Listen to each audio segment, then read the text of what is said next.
اگر بچے پالنے نہ آئے نا تو بچے پیدا نہیں کرنے چاہیے انسان. حدیث ہے کہ نکاح جو ہے نا وہ آدھا دین ہے, ٹھیک ہے, آپ کا آدھا دین جو ہے نا وہ شادی سے مکمل ہوتا ہے, لیکن اس آدھے دین کے لیے پہلے آپ کے پاس آدھا دین تو ہونا چاہیے نا مکمل ہونے کے لیے.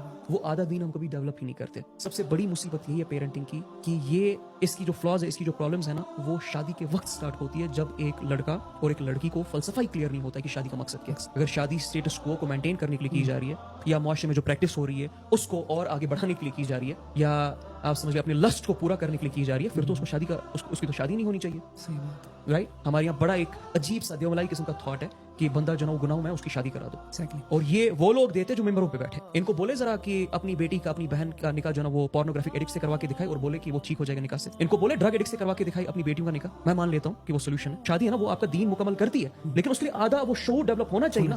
ہمارے یہاں کون سا بچہ اس شعور پہ ڈیولپ ہوتا ہے؟ تو سب سے بڑی پرابلم یہی ہے کہ شادی کا جو مقصد ہے نا وہی ہم نے ٹلٹ کر دیا. اپنی خواہشات کو پورا کرنے کے لیے, اسٹیٹس کو مینٹین کرنے کے لیے, دنیا میں بھیڑ چال کی طرح رہنے کے لیے ہم نے بس اس کو شادی رکھا ہے. And this is not what it is. اگر آپ کی شادی کے تھرو حسین علیہ السلام جیسی پرسنالٹی نہیں ڈیولپ ہو رہی ہے نا تو آپ کی شادی کا کوئی فائدہ نہیں ہے. اگر آپ کی شادی کے تھرو علی بن ابی طالب جیسے لوگ پیدا نہیں ہو رہے نا, ان کے فکر رکھنے والے, ان کے خیال رکھنے والے, ان کے جیسے علم رکھنے والے لوگ پیدا نہیں ہو رہے ہیں, تو آپ کی شادی کا کوئی فائدہ نہیں ہے. ایسی شادی سے بہتر ہے آپ شادی نہ کریں. اگر بچے پالنے نہ آئے نا تو بچے پیدا نہیں کرنے چاہیے انسان کو. یہ بیسک سا فکری تقاضا ہے کہ انسان کا, ادروائز وہی بچے پھر آگے جا کے دوسروں کی دنیا برباد کریں گے. And also share some insights about early marriage. How is it important to some extent or say early marriage تو بے انتہا امپورٹنٹ ہے, اس میں کوئی شک نہیں رہے گا.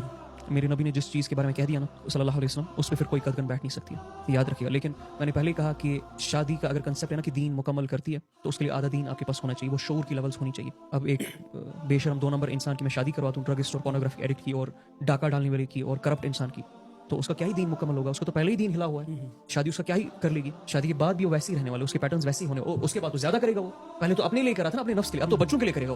وہ ڈال کے وہ دوسرے بچوں پہ ڈالے گا, دوسروں کی دنیا برباد کرے گا. اس کو کیا محسوس ہوگا کہ کوئی جب درد سے گزرتا ہے, ایک ماں کے دل سے جب آہ نکلتی ہے تو اس آہ کا مطلب کیا ہے؟ ایک بہن کے آنکھوں سے جب آنسو اترتے ہیں تو ان آنسو کا وزن کیا ہوتا ہے؟ ایک بچی 8 سال کی جب ریپ ہوتی ہے اور جب وہ آپ کی آنکھوں میں دیکھتی ہے اور بولتی ہے میرا کیا قصور تھا کہ میرے ساتھ یہ ہو گیا, اس کو کیا سمجھ آئے گا اس کا کیا مطلب ہے؟ اس سکولز میں مولوی صاحب بن کے بھی ویسی حرکتیں کرے گا, اور پروفیسر بن کے بھی ویسی حرکتیں کرے گا, ڈاکٹر بن کے بھی ویسی حرکتیں کرے گا. اس میں کوئی چینج نہیں آئے گی. ارلی میرج سولوشن ہے, لیکن اس کے لیے شرط ہے شعور. پہلے شعور ڈیولپ کرنا پڑے گا, رائٹ.